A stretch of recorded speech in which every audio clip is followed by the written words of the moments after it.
Fala pessoal, sejam bem-vindos e bem-vindas ao curso MS com vocês aqui, professor Lucas Martins, teu professor de legislação, ética, direito, administrativo também aqui da casa. E hoje nós estamos com esse foco 100% voltado para esses 3 concursos que estão muito próximos de serem publicados, né? A gente já tem inclusive banca definida em um deles, concurso da Unilab já com a IDECAM como banca contratada para sua realização, e FCE pode ser que seja a IDECAM também, foi a banca que realizou o último concurso. O UFC provavelmente será a ressuscitada CCV, a banca que já existia e que realizava os concursos da Universidade Federal de Ceará, foi extinta, no lugar dela criaram a FCPC, que realizou o último concurso da UFC realizado em janeiro de 2025, e aí recriaram a CCV. Então pode ser que dessas três instituições, apenas a UFC não seja realizado, não tenha o seu concurso realizado pela IDECAM. Unilab já está certo que a banca vai ser a IDECAM, e FCE tem uma grande chance que a banca seja a IDECAM, foi do último concurso do IF. O UFC provavelmente não, mas por conta desse cenário atual, eu trouxe aqui questões da banca IDECAM. Mesmo que o seu foco seja no concurso da UFC, as questões valem para a gente treinar, ainda que a UFC contrate uma outra banca, tá? O que importa é o conteúdo. E, obviamente, a gente separou aqui questões de concursos, ou melhor, questões pegando temas que apareceram nos 3 editais. Temas dentro de legislação, assuntos dentro de legislação que apareceram tanto no edital, no último edital do IFCE, como da Unilab, como da UFC. Basicamente 3 normas eu vou trabalhar aqui com vocês nessa nossa aula. O Código de Ética do Servidor Público Civil do Poder Executivo Federal, que é o Decreto 1171 de 94. Vamos falar um pouquinho também da 8.112, que é o Estatuto dos Servidores Públicos Federal, o regime jurídico dos servidores públicos civis da União, mas também de suas autarquias e suas fundações. E aí já vale notar que essas 3 instituições, o UFC, Unilab e FCE, são autarquias federais. Então, quem lá trabalha está sujeito ao regime jurídico do servidor público civil da União, né, do servidor público civil federal, que vale não só para quem está dentro da União, dos órgãos da União, como também para quem atua nas autarquias e fundações públicas federais, certo? E vamos também trabalhar um pouquinho nessa nossa aula a Lei 9784 de 99, também sempre explorada, uma lei aqui menor do que a Lei 8.112, que trata do processo administrativo federal. Quando você virar servidora, quando você virar servidor, você vai, no seu dia a dia de trabalho, atuar em vários processos que vão estar lá no sistema, né? Hoje no formato digital. Mas esses processos são processos administrativos que tramitam em autarquias federais. UFC, Unilab, FCE. Então, são processos administrativos que serão regidos pela lei do processo administrativo federal. E que lei é essa? É a Lei 9784. Importante que você estude tanto para acertar as questões na prova cobrando ela, como também para o seu dia a dia funcional, né, para a atuação prática, tá bom? Então esse vai ser mais ou menos o nosso roteiro. Como são 3 normas, eu separei 3 questões para cada, 3 questões do Código de Ética, 3 questões do regime jurídico dos servidores federais e 3 questões da Lei do Processo Administrativo Federal, tá certo? Começando então, né, gente? Tá aqui, ó, vamos lá. Preparação lá em universidades, Unilab, UFC, IFCE, legislação. A gente está aqui para decifrar e para deixar isso tudo mais fácil para vocês. Para quem está me conhecendo hoje, muito prazer. Meu nome é Lucas Martins. Já são mais de 10 anos como professor em cursos preparatórios aí Brasil afora, tanto com a disciplina de Direito Administrativo, como com parte da legislação, ética no serviço público.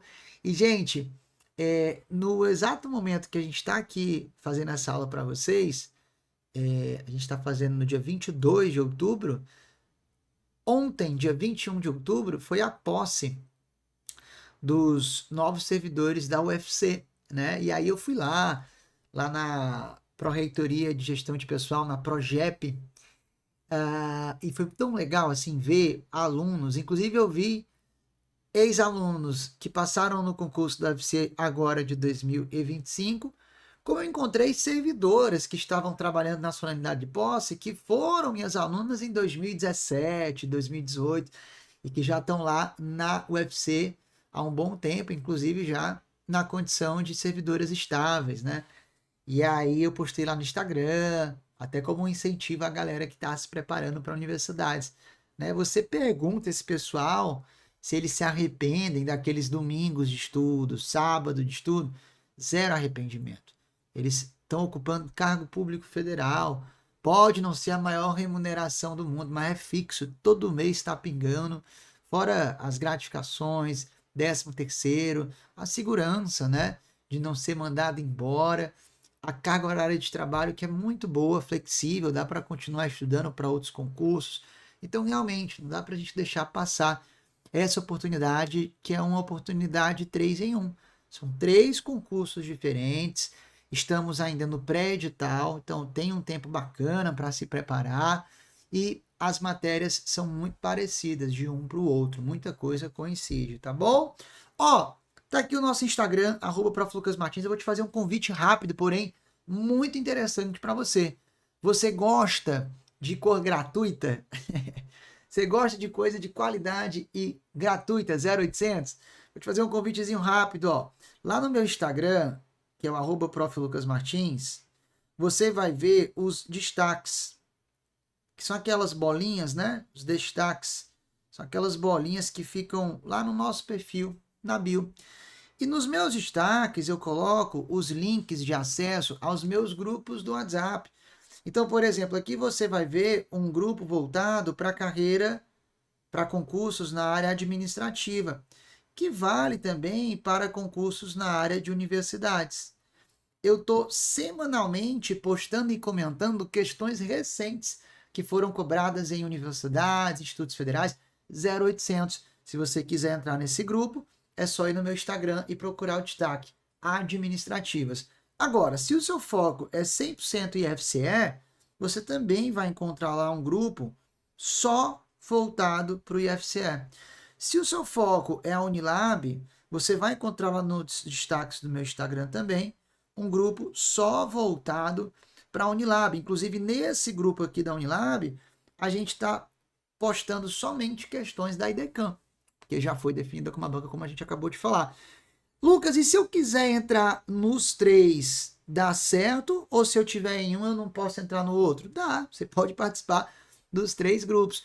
Esse aqui, ele tem um foco mais amplo. A gente tem aqui nesse grupo alunos do Brasil todo, que estudam para concursos na área administrativa em geral. Tem alunos de Pernambuco, São Paulo, Goiás. Agora, quem vai focar no IFCE tem esse aqui, Unilab tem esse aqui, e o UFC a gente vai estar abrindo ainda, tá bom? Entra lá que a gente está comentando questões gratuitamente, direto. Agora, apesar de gratuito, as vagas são limitadas, então entra logo. Aqui está o nosso WhatsApp, qualquer dúvida você pode mandar aqui para mim também no meu WhatsApp pessoal. E aqui eu coloco o meu canal do YouTube. Tem muita aula tanto de teoria como de questões lá disponível para vocês, tá certo? Vamos lá, gente, ó. Primeira questão já na tela, questão que veio, inclusive, ó, no último concurso do IFCE, questão da IDECAN de 2021, cobrando aí o Código de Ética dos Servidores Públicos Federais. A questão aqui é meio polêmica, porque ela é até um pouco, assim, a rigor, caberia até um recurso, né? Mas a banca não anulou, porque quando a gente vai para a literalidade do Código de Ética, a gente vê que o que a banca está exigindo tem a ver com o que está escrito lá mesmo, tá? Então, ó, segundo o Código de Ética do Servidor Público, Decreto Federal 1171 de 94, são deveres fundamentais do servidor público, de acordo com o expresso textualmente no inciso 14, o listado nas alternativas a seguir, e aí você vem comigo, ó, a exceção de uma, ou seja, são 4 alternativas, ó, A, B, C, D, eu vou ter aqui 2 deveres e vou ter, em uma dessas 4 alternativas, alguma coisa que não é um dever. A estrutura básica, gente, do decreto, esse decreto é muito tranquilo de estudar porque ele é pequenininho, né? E aí o que acontece? Ó, a gente vai ter o decreto 1171,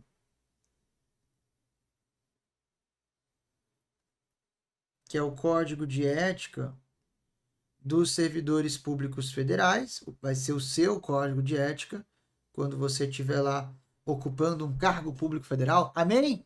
Amém, né? Os principais pontos, né? A gente pode dividir a estrutura do código de ética, ó, da seguinte forma. Você vai ter aqui basicamente o seguinte. Você vai ter o CAPT, vou colocar aqui em cima o CAPT, os artigos, né? Ó, você vai ter aqui 3 artigos. Então, o Código de Ética começa com 3 artigos. Artigo 1º, artigo 2º, artigo 3º. E depois o Código de Ética traz um anexo, né? Depois ele vai trazer aqui, ó, um anexo. O que cai muito em prova é esse anexo. É o que a gente encontra no anexo, ó. O que cai muito em prova é o que a gente encontra no anexo do decreto. E aí, nesse anexo que a gente vai ter esses pontos que eu chamo a atenção. Você vai ter, ó, as chamadas regras deontológicas. Ó, você vai ter as regras deontológicas que vão estar, vai anotando, ó, que vão estar do inciso 1º ao inciso 13. De onde? Do anexo, tá? Isso tudo que eu vou colocar aqui, ó, a gente encontra onde? No anexo do decreto, tá bom? E é o que cai em prova. Então, eu tenho aqui algumas regras de comportamento. Regras que você deve respeitar quando você estiver na condição de servidora federal. Regras deontológicas, cai muito. Além das regras deontológicas, nós vamos encontrar aqui, ó, os deveres éticos. Os deveres éticos que vão estar no inciso 14. Além dos deveres, eu tenho aqui as vedações. Aquilo que você não pode fazer, que vão estar listadas no inciso 15, né, ó. E eu vou ter aqui na sequência algumas regras sobre comissão e também sobre a censura, né? Sobre a censura, que é a sanção que pode ser aplicada àquele que descumpre o decreto 1171 de 94. Isso aqui você vai encontrar, ó, nos incisos seguintes. Vou colocar assim, ó. Incisos seguintes. Incisos seguintes do anexo do decreto 1171. Tá? Então, aqui tem a estrutura do nosso código de ética, regras deontológicas, deveres, vedações E nos incisos seguintes ao inciso 15 do anexo, algumas regras sobre comissão e sobre a censura, que é a pena, a única pena que pode ser aplicada àquele que descumpre o decreto 1171, tá? A questão que a gente trouxe exige o conhecimento daquilo que é dever ético, daquilo que para o servidor federal agir de forma ética, ele tem que fazer. E se ele não fizer, ele vai estar agindo de forma antiética. Ele vai estar violando o código de ética, tá? Vou te adiantar. Nessa questão, a banca pegou algo que é vedado e colocou misturado com os deveres. Então, o que é vedação vai ser o meu gabarito. Só que da forma que a banca colocou, aquilo que era uma vedação acabou se transformando em um dever também. Por isso, quando essa questão saiu na época, eu corrigi a prova, no dia da prova, foi logo depois, eu falei, galera, assim, né? Quem estiver precisando pode recorrer aí, mas acho que não vão mudar não. E não mudaram o gabarito. Vou te explicar. Vamos lá, vamos ver o que é dever. Ó, ser probo, reto, leal e justo, demonstrando toda integridade do seu caráter, escolhendo sempre, quando tiver diante de duas opções, a melhor e mais vantajosa para o bem comum. Isso aqui tem ou não tem cara de um dever ético, né? Pensar não no bem-estar próprio, mas no bem da coletividade, agir de forma proba, com retidão, com lealdade, agir de forma justa, né? Ser íntegro, total. Isso aqui é um dos deveres que a gente encontra lá no inciso 14 do anexo. Olha o B. Zelar no exercício do direito de greve pelas exigências específicas da defesa da vida e da segurança coletiva também é um dos deveres que a gente vai encontrar no inciso 14. Aí vai, ó. Exercer com estrita moderação as prerrogativas funcionais que lhe sejam atribuídas, ó, abstendo-se de fazê-lo contrariamente aos legítimos interesses dos usuários do serviço público e dos jurisdicionados administrativos, também está dentro. O servidor, para agir de forma ética, ele tem que se valer das prerrogativas que tem, pensando no interesse público e não nos seus próprios interesses, e tem que se valer das prerrogativas que tem com moderação, sem excessos, sem abusos. Agora, olha o item D. Utilizar os avanços técnicos e científicos ao seu alcance ou do seu conhecimento para atendimento do seu mistério. Por exclusão, aqui é o nosso gabarito, tá? E aí, quando a gente vai para o inciso 15, que traz as vedações, a gente vê o decreto falando assim, ó, é vedado ao servidor, ó, é vedado, ó, vamos colocar assim, vedação, ó, deixar de usar, é vedado, ó, deixar de utilizar os avanços tecnológicos. O inciso 15, que trata das vedações, ele fala, o servidor está proibido. É vedado ao servidor, ó, é vedado ao servidor, mas perceba, ó, é vedado o quê? Deixar de. É vedado deixar de utilizar os avanços tecnológicos. Se é proibido pelo Código de Ética ao servidor deixar de utilizar, ele não pode deixar. Então, dá para dizer que é um dever ele usar. Deu para entender o raciocínio? Então, por isso que eu critiquei essa questão na época, porque se é proibido deixar de utilizar, é devido utilizar. É devido utilizar. A banca certamente se embananou aqui. O ideal era que ela tivesse colocado o quê? Deixar de utilizar os avanços. Aí não seria um dever, seria uma vedação. Mas quando tira o deixar de e coloca utilizar os avanços, isso aqui meio que se torna um dever. Já que a proibição é por deixar de utilizar, consequência prática se torna um dever utilizar os avanços técnicos, tá bom? Mas enfim, a banca cobrou a literalidade. E pela literalidade, entre as alternativas, D é o nosso gabarito aí, com certeza, tá bom? Vamos lá, mais uma questão então sobre o Código de Ética dos Servidores Públicos Federais. Ó, mais uma da IDECAM, essa veio na Federal da Paraíba, técnico de laboratório. Quanto ao Decreto Federal 1171 de 94, o servidor que, fora do horário de expediente, manifesta nas redes sociais o seu desapreço por determinados colegas de trabalho, item A, pode ser censurado. Tá aqui o nosso gabarito, né, gente? Pode ser censurado. Por quê? Porque a única sanção cabível, a única sanção que pode ser aplicada ao servidor que descumpre o código de ética é a censura. Lucas, e suspensão e demissão? Não pode, não? Não. Mas peraí, Lucas. Eu já vi suspensão e demissão como sanção que pode ser aplicada ao servidor.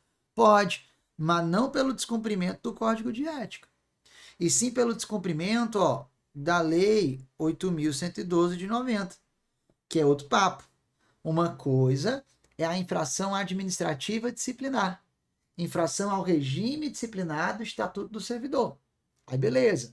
Por descumprir a 8112, o servidor federal está sujeito a suspensão, a advertência, demissão, a depender da infração disciplinar. Só que outra coisa é praticar uma infração ao Código de Ética. Nada impede que, por uma mesma conduta, o servidor, ao mesmo tempo, pratique uma infração administrativa disciplinar e também uma infração ao Código de Ética. Não tem problema. Só que são infrações diferentes. Infrações diferentes que vão implicar em sanções diferentes. A sanção aplicada em virtude da infração ao regime disciplinar 8.112, aí pode ser uma suspensão, pode ser uma demissão. Agora, a sanção aplicada pela infração ao Código de Ética sempre vai ser censura. Está lá no inciso 22 do anexo. Por isso, o nosso gabarito aí é o item A.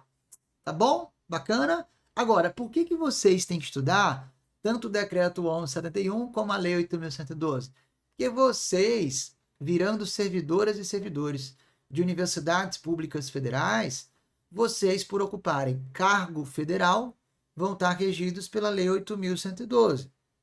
E por ser cargo federal no Executivo, vão estar sujeitos também ao Código de Ética do Executivo Federal, que é o Decreto 1171. Vocês vão estar regidos aí pelas duas normas, tá? Então são normas importantes para acertar as questões na prova e também para a vida funcional, já que vocês devem respeitar os deveres, as vedações, tanto do Código de Ética como do regime jurídico funcional, da Lei 8.112. Tá certo? Então tá aí, questão simples, né? E isso cai muito em prova. Eles vão dizer que a sanção aplicada por descumprir o Código de Ética é multa, é suspensão. Não, é a censura. Ok? Vamos lá. Mais uma questão sobre o Código de Ética. E agora uma questão mais recente, que veio em 2024.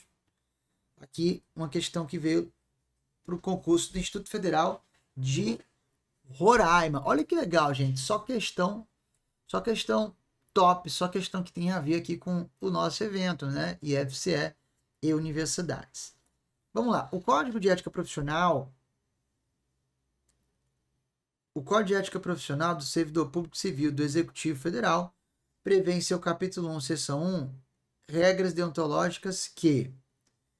E tem a dignidade, o decoro, o zelo, a eficácia e a consciência dos princípios morais são primados maiores que devem nortear o servidor público. Perfeito. Agora, perceba, exclusivamente no exercício do cargo ou função, aí não.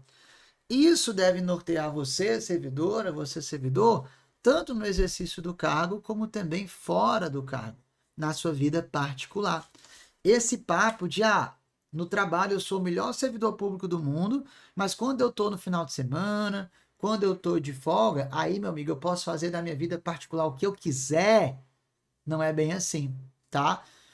O servidor público, ele é uma extensão do Estado. Então, a imagem dele está diretamente associada a honra por trás do serviço público, né?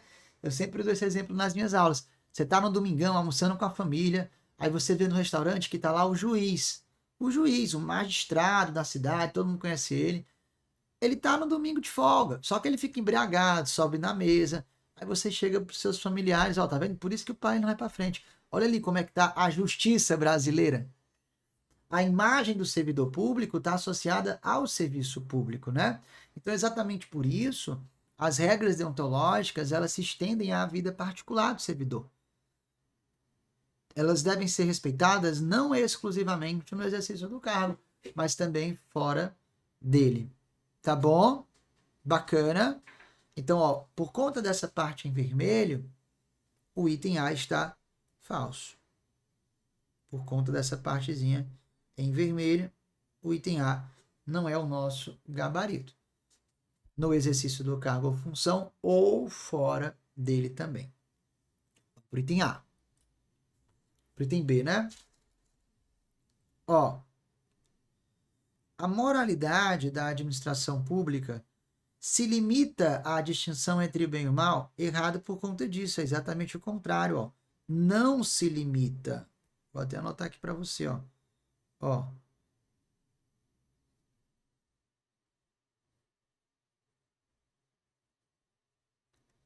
Não se limita à distinção entre o bem e o mal, tá? E aí quando vem, ó, não devendo ser acrescida da ideia de que o fim é sempre bem comum, errado por conta desse não. Na verdade é, ó, vou colocar de azul para sinalizar o que está correto, ó. Devendo ser acrescida da ideia de que o fim é sempre bem comum, tá? E aí quando fala aqui, ó, apenas a legalidade na conduta do servidor é que poderá consolidar a moralidade, também está falso. Não é apenas a legalidade. Para que a sua conduta seja uma conduta ética, é óbvio, tem que ser uma conduta que esteja de acordo com a lei.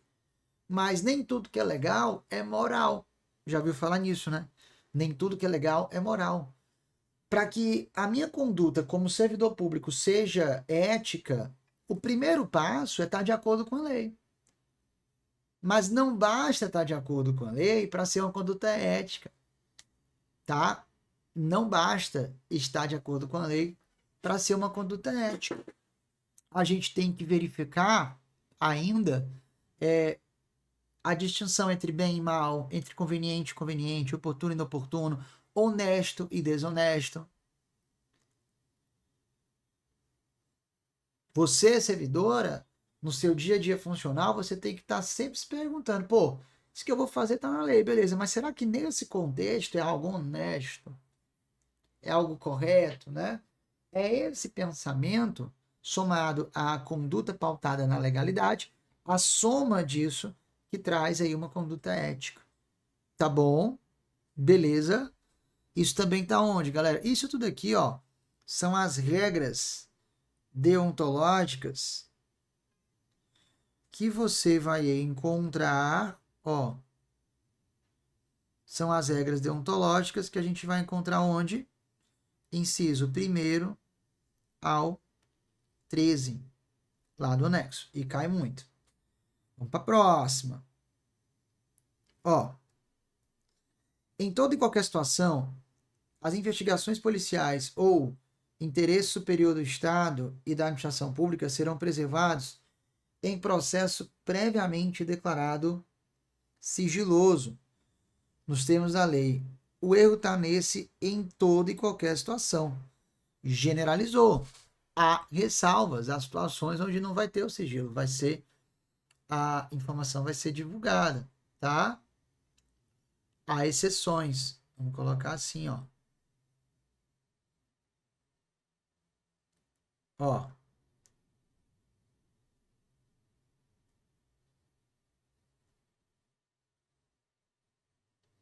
Há ressalvas, né? Que mais? Toda pessoa tem direito à verdade, correto?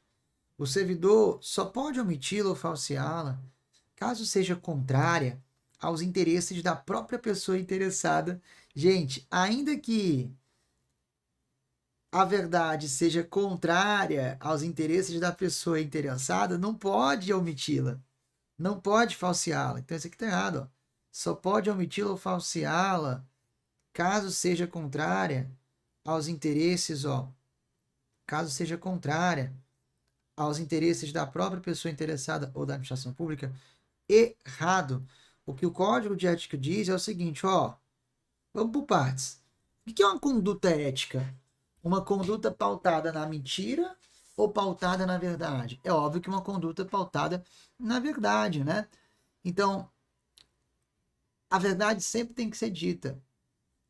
A informação jamais pode ser falseada pelo servidor público, nem mesmo que seja informação contrária aos interesses da pessoa interessada.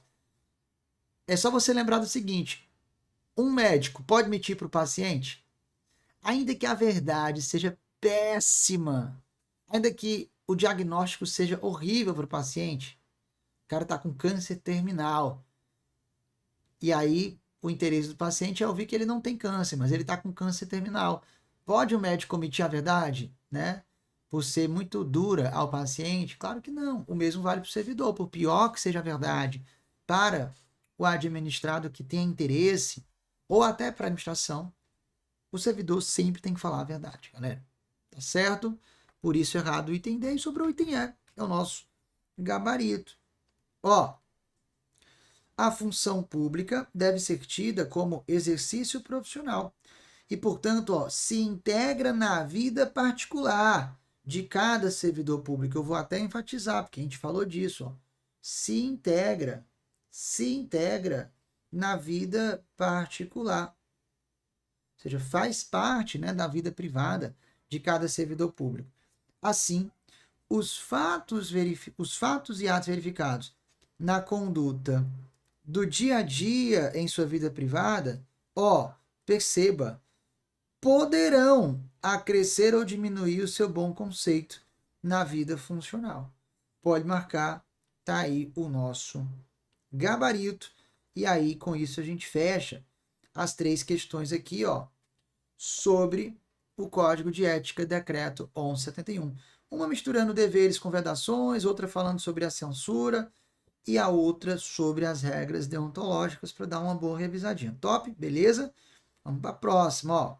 Questão de número 4, uma questão super recente da IDECAM. Ó, uma questão deste ano, 2025, veio aí no IF Pará para professor. Carlos Eduardo, servidor público federal, foi penalizado ao final de um PAD, de um processo administrativo. Meses depois de ter sido penalizado, surgiram documentos relevantes, que poderiam alterar a análise da sanção aplicada, pois traziam informações que não estavam disponíveis durante o trânsito do PAD. Carlos Eduardo solicitou formalmente a revisão do PAD com base nesses novos elementos. De acordo com a Lei 9784 de 99, lembra que é a lei que regulamenta o processo administrativo federal, assinale a alternativa correta. Eu já vou chamar aqui a tua atenção para o artigo 65. Por quê? Porque é o artigo 65 da Lei 9784 que trata, ó, da revisão. É o artigo 65, ó, da Lei do Processo que trata da revisão. E aí, pessoal, vamos entender aqui a ideia antes da gente entrar nas alternativas, né? Seguinte, ó.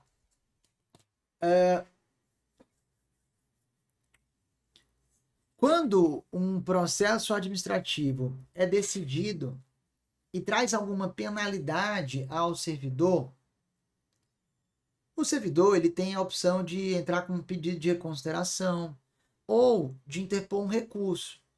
Só que tanto o pedido de reconsideração como o recurso são formas de impugnar a decisão administrativa, enquanto o processo administrativo ainda está em andamento, ele ainda não foi finalizado.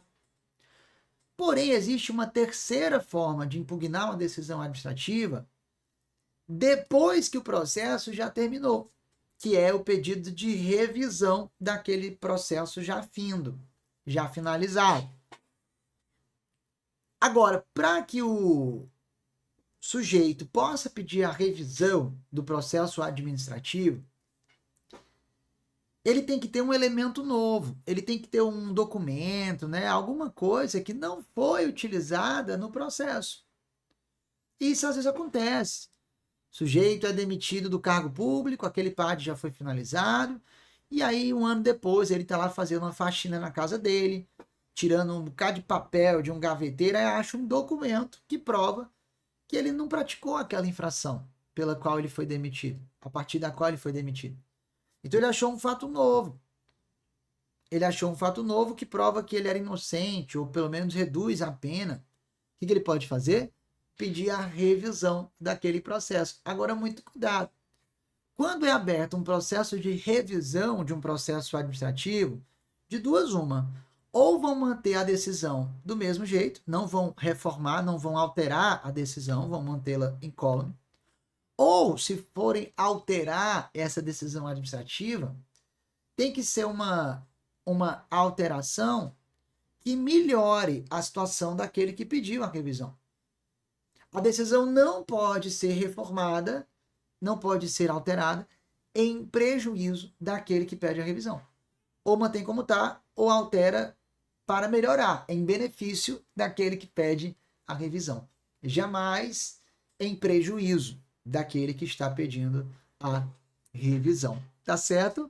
Isso está no artigo 65, parágrafo único da lei, né? Da reforma não pode ter um prejuízo àquele que pede. Ou mantém, ou reforma em benefício daquele que pede a revisão. Certo? Então, dito isso, vamos lá. A revisão do processo administrativo só pode ocorrer se requerida por Carlos dentro do prazo de 30 dias contados da decisão definitiva. Tem dois erros aqui, ó. Primeiro, quando fala só pode ocorrer se requerida por Carlos Eduardo, isso aqui está errado. A revisão ela pode ser feita, inclusive, de ofício, ou seja, por conta própria da administração. Pelo princípio da oficialidade, a administração ela pode atuar de ofício nos processos administrativos. Tá, Lucas, mas o que é atuar de ofício? Ela pode atuar sem que ninguém peça, por conta própria. Então, se a própria administração acha um documento novo que prova que aquele servidor demitido não era para ter sido demitido, ela mesma, a administração pública, pode fazer a revisão do processo, mesmo que o Carlos não peça. E mais, qualquer pessoa pode pedir a revisão, inclusive os sucessores do Carlos, caso o Carlos venha a óbito. Qualquer pessoa pode pedir a revisão, tá? E o outro erro do item é isso aqui, ó, dentro do prazo de 30 dias. A revisão pode ser solicitada a qualquer tempo. Não há prazo para pedir a revisão de um processo administrativo. A revisão pode ser solicitada a qualquer tempo. Há prazo para interpor um recurso, que aqui na lei do processo, na lei 9784, esse prazo para interpor recurso é de 10 dias, tá? E aí vão ter 5 dias para mudar a decisão, 30 dias para decidir o recurso, enfim. Tá a partir do artigo 56, tudo isso que a gente está falando. Mas, ó, não tem prazo para pedir revisão.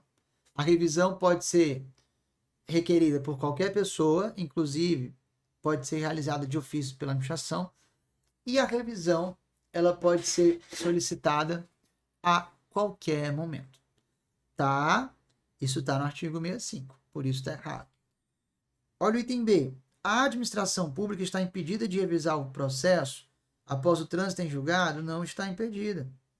Ó, não está impedida. Ela pode, de ofício, revisar. É até um desdobramento também do princípio da autotutela. A administração pode rever seus próprios atos sem que ninguém venha a provocá-la nesse sentido, tá bem?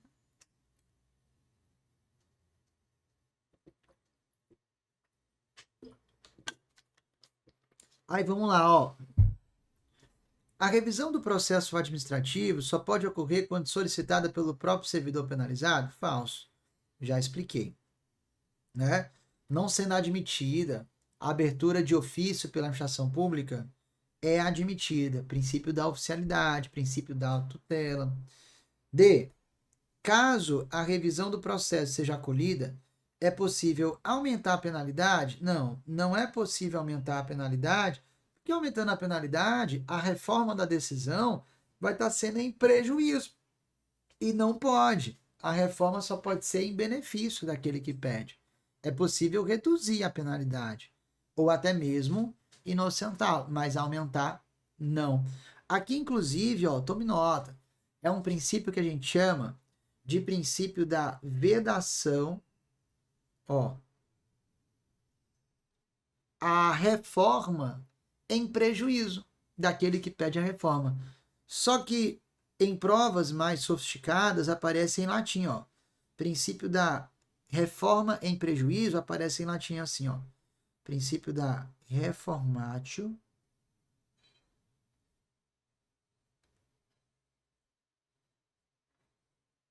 in pejus.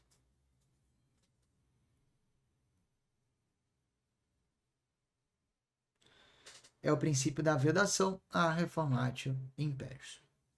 Tá? Item E. Os processos administrativos que resultarem em sanção podem ser revistos. Podem ser revistos o quê?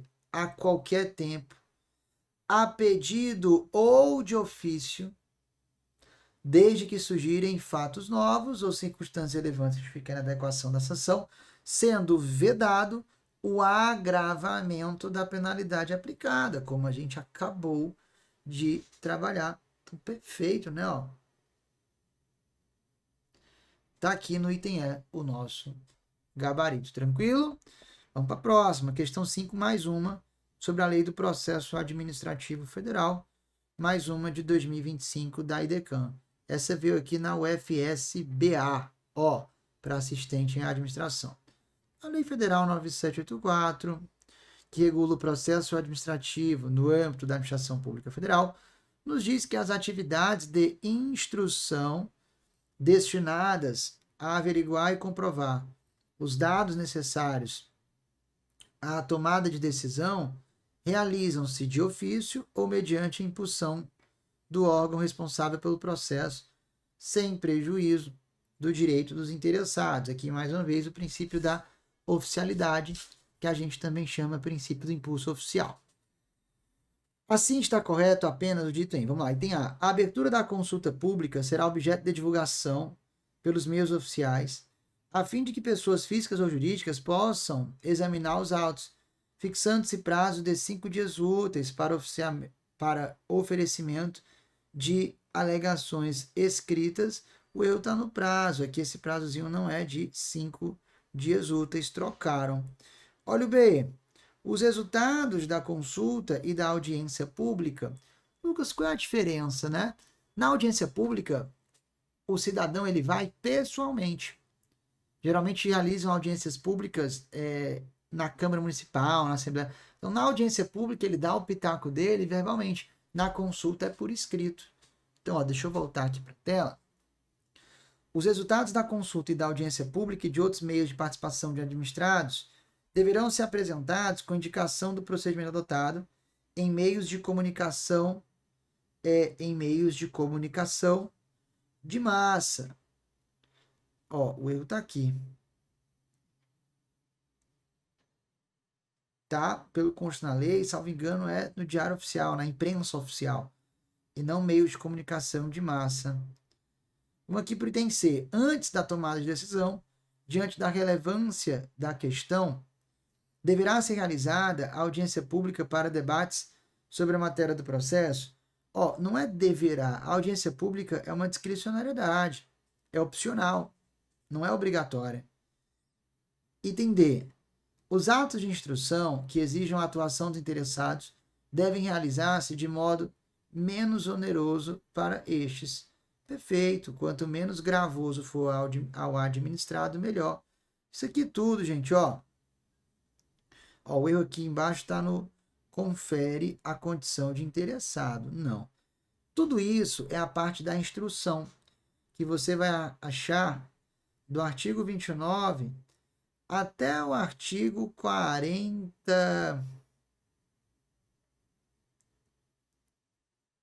Salvo engano, aqui até o artigo 46. Beleza? pouco menos aí de 20 dispositivos, né? Sobre a parte da instrução. Instrução que vem de instruir, né? Produção de provas no processo administrativo. Questão de número 6, ó. Mais uma recente, 2025. Isso aqui veio na UFOB para assistente em administração. A Lei Federal 974, que regula o processo administrativo no âmbito da administração federal, nos diz que ela, a administração pública federal, observará, dentre outros, aos princípios da legalidade, finalidade, motivação, razoabilidade, proporcionalidade, moralidade, ampla defesa, contraditório, segurança jurídica, interesse público e eficiência. Nos processos administrativos serão observados, entre outros, os critérios de. Aqui a gente tem, ó, o artigo 2º, muito cobrado em prova também. Na condução do processo administrativo, vários princípios devem ser respeitados. São aqueles princípios da administração pública, né?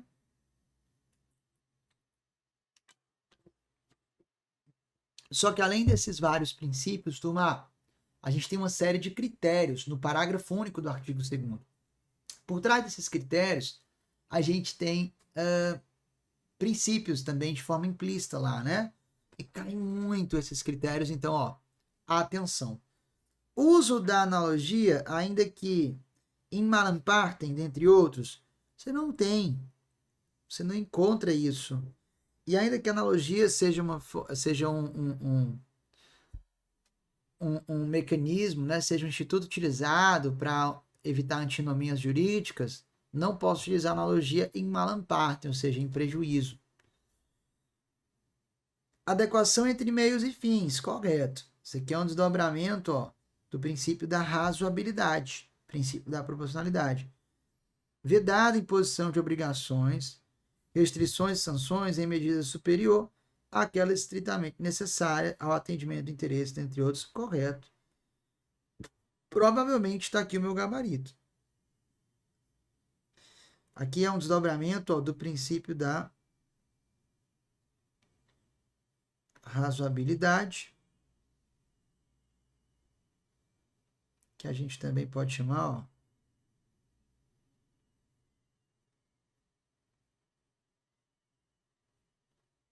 proporcionalidade. Se o item B está correto mesmo, os outros estão errados, vamos ver aqui o porquê, né? Ó, atuação segundo padrões éticos de publicidade, interesses pessoais, gente, aí não, né? Interesses pessoais forçou a amizade. Interesse coletivo, interesse público. Adoção de formas complexas não é. A gente não tem formas complexas na lei. Adoção de formas simples. Aqui em cima a gente tem, ó. Aqui em cima a gente tem o princípio da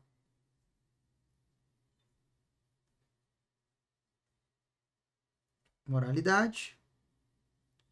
E aqui eu tenho o princípio, ó, do informalismo. Princípio do informalismo procedimental, também chamado princípio do formalismo moderado. Informalismo procedimental ou formalismo moderado. E o item é cobrança de despesa processual? Falso. A lei proíbe a cobrança. Proíbe a cobrança. Eu tenho aqui também o princípio da gratuidade. O processo administrativo, em regra, ele é gratuito. Ó. Gratuidade.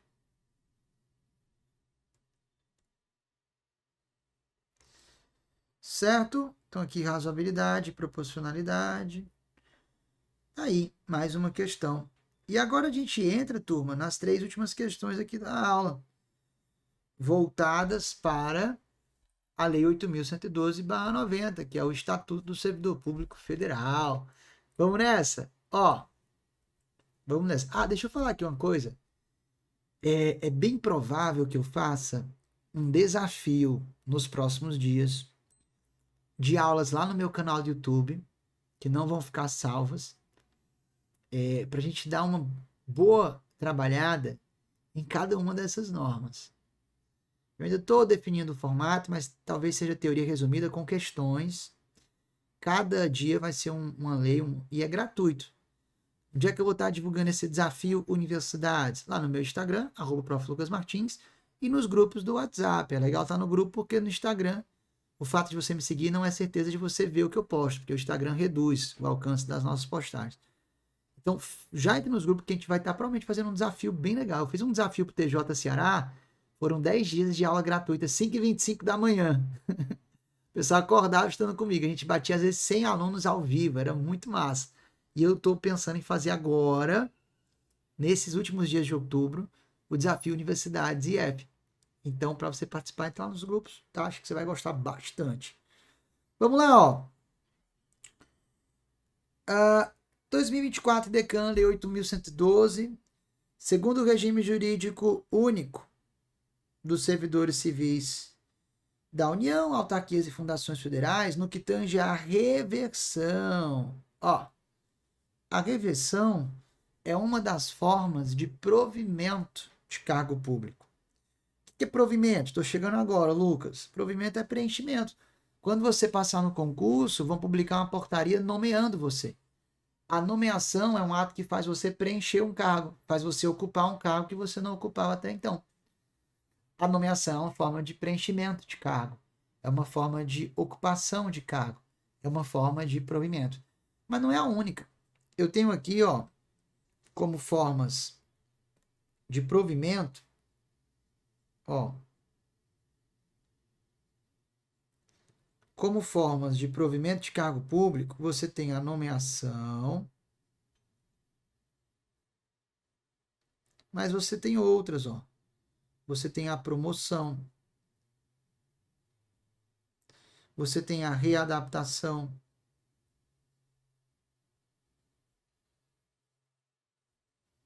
você tem, ó, promoção, readaptação, você tem a reversão,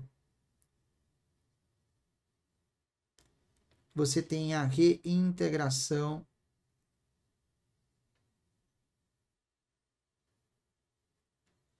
você tem a recondução,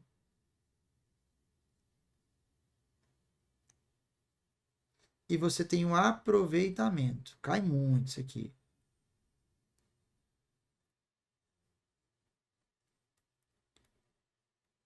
Tudo isso, ó, como forma de provimento, nomeação, promoção, readaptação, reversão, integração, recondução e aproveitamento. A nossa questão, especificamente, ela está cobrando a reversão. A reversão, você vai lembrar disso aqui, ó.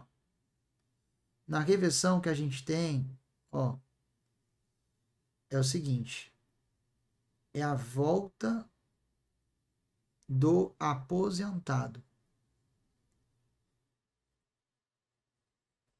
Geralmente ocorre quando o servidor público, quando ele sofre uma limitação na sua capacidade física ou mental, que o impossibilita de continuar trabalhando naquele cargo para o qual ele foi nomeado.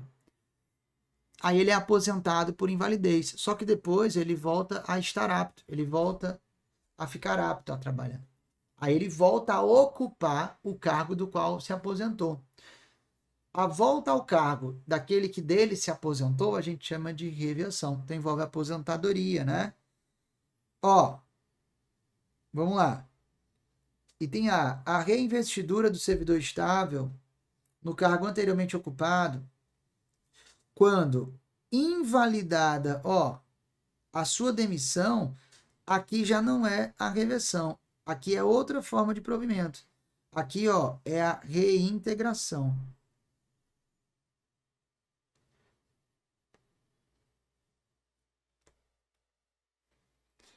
O servidor foi demitido do cargo, gerou vacância, e a demissão foi anulada. Aí ele volta ao cargo do qual demitido. Aí é a reintegração. A volta ao cargo em virtude da invalidação de um ato demissional. Mas eu quero reversão, né? Retorno à atividade do servidor aposentado por invalidez. Quando junta médica oficial declarar insubsistentes os motivos da aposentadoria ou no interesse da administração. Aqui é quando ele se aposenta voluntariamente e pede para voltar da aposentadoria voluntária, a administração vai ver se julga conveniente ou não. Tá aí o nosso gabarito, pessoal, tá?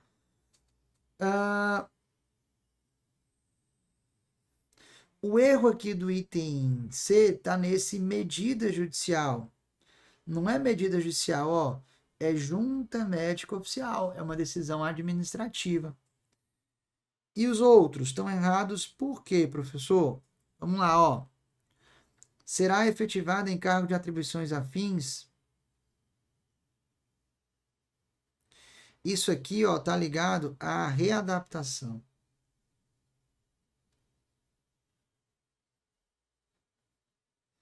E aqui embaixo tá ligado à recondução. Tudo isso é forma de preenchimento de cargo. E aí, como é que a banca cobra? Ela mistura uma com a outra, né? Para confundir vocês. Então, fiquem atentos a essas formas de provimento. Na Lei 8.112, vocês vão achar a descrição de cada uma delas, ó, do artigo 24 ao artigo 32. Tá? De onde? Da Lei 8112/90. Muito importante isso aqui. Vamos lá, questão 8. O servidor responde civil, penal e administrativamente pelo exercício irregular de suas atribuições. Ó, sobre isso aqui você vai para os artigos 121 a 126-A. Sobre o tema das responsabilidades previsto no título 4, assinale a alternativa correta, item A. Tratando-se de dano causado a terceiros, responderá o servidor perante a Fazenda em ação regressiva. Acabou a questão. É esse o gabarito. Ó, se você atuando como servidora, como servidor do IFCE, da UFC, causa um dano a mim, você na condição de servidor não atua em nome próprio, você está atuando em nome do Estado. Em nome da UFC, em nome do IF. Eu querendo ser indenizado, eu não vou cobrar de você, eu vou cobrar da UFC. Vou cobrar do IFCE. Depois que o IFCE é condenado e me indeniza, aí ele cobra de você no que a gente chama ação regressiva. Não é você, servidor, quem responde perante o terceiro, Lucas.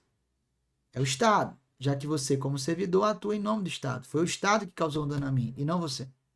Mas depois que o Estado me indeniza, ele cobra de você. Então, quando o servidor causa um prejuízo a um terceiro, não é ele quem responde perante o terceiro, é o Estado. E depois que o Estado é condenado, ele cobra do servidor. O servidor responde perante o Estado, perante a Fazenda Pública. Por isso, item A é o nosso gabarito. Responsabilidade civil decorre apenas de ato comissivo e doloso? Errado. Errado por acontecer apenas. Pode também ser ato, ó, pode também ser um ato omissivo ou culposo. Tá? A obrigação de reparar o dano não se estende aos sucessores, errado por conta do não. Se estende sim aos sucessores, ó, no limite da herança.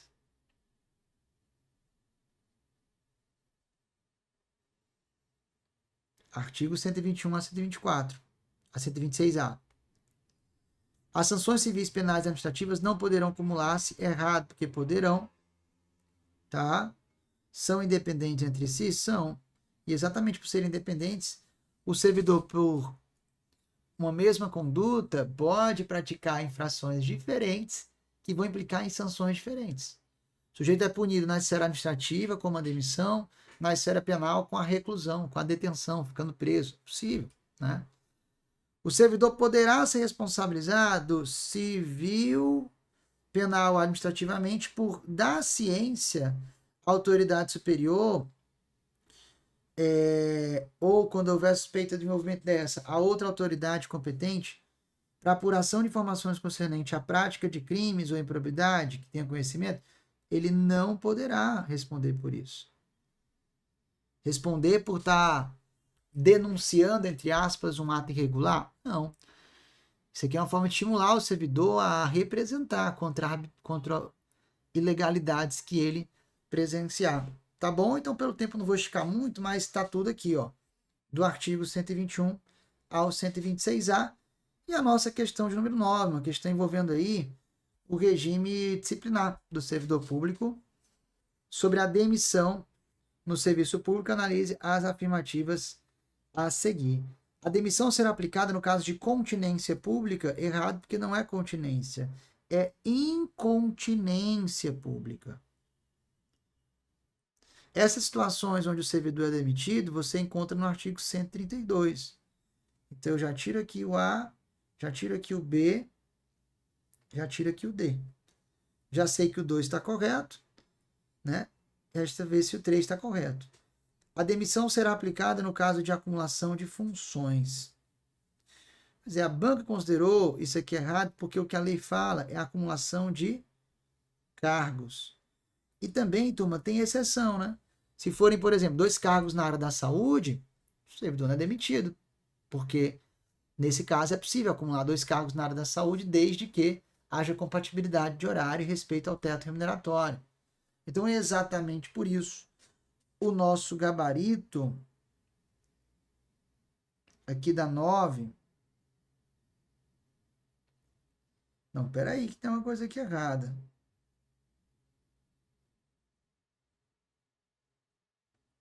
Peraí, deixa eu voltar aqui que tem uma coisa errada, né?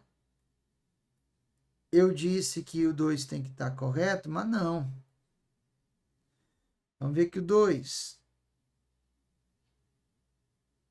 Porque o item E, ele fala, ó, se nenhuma estiver correta, né? E aí eu já sei que o 1 não está. Vamos ver o 2. Excepcionalmente, a improbidade pode acarretar a demissão. O 2 também está errado, turma. Também está errado porque não é excepcionalmente. Ó, de acordo com o artigo 132, o servidor ele será demitido caso pratique um ato de improbidade. Será. Não tem discricionariedade, não tem possibilidade. É uma imposição. Tem que ser demitido. Tem que ser demitido. Tá bom? Então, nenhuma está correta. O gabarito aqui é o item E. Nenhuma aqui está correta. Tranquilo, pessoal? Então aqui, ó, é uma palhinha, uma prévia, né? A gente trabalhou aqui um pouquinho de 3 normas muito importantes dentro de legislação e que são normas comuns aí aos 3 concursos. Reforço para você participar do nosso grupo do WhatsApp.